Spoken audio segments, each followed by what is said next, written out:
Do you remember how long it seemed to take for Christmas morning to arrive when you were a child? The last few weeks of school crept painfully by, and the final days before Christmas, nearly intolerable. The anticipation of what lay aside in those shiny packages under the tree and the wonder of the season was vexing. But maybe the experience of waiting for Christmas as children was good exercise for us. Because as adults, we're still waiting, aren't we? Waiting to finish our degree, waiting to find our true love, waiting for the corner office for our dream job, waiting to save enough money for a new car and a bigger house, maybe waiting to see if the medical treatment was successful this time, maybe waiting for a baby to arrive, waiting, frustratingly waiting. The Christmas story itself was an exercise in waiting too. Take Simeon, for example. This just and devout man was so waiting for such a long time for redemption in Jerusalem that the Holy Spirit had to assure him that he would live long enough to see the Messiah with his own eyes.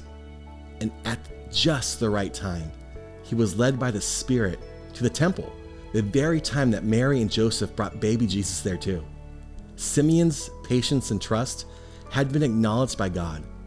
And get this, he even got to bless the child. Anna was also at the temple that day.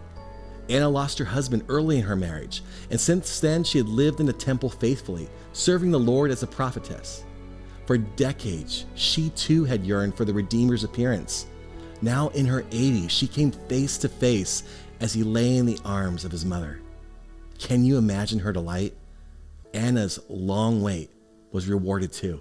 And then there's Mary. For centuries, believers had been in awe of this faithful girl who was willing to wait upon to be used by the Lord, graciously accepting his will for her life. Think of it, using Mary's obedience, God fulfilled the long-awaited prophecy, sending the deliverer of Israel.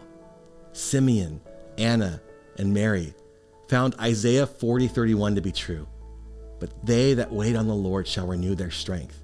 They shall mount up with wings as eagles. They shall run and not be weary, and they shall walk and not be faint.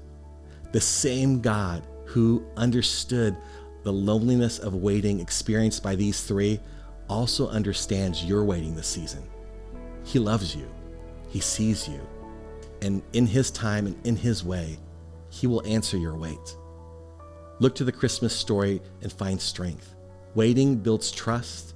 It teaches us patience, and it strengthens our faith while we learn to wait well for God's perfect will.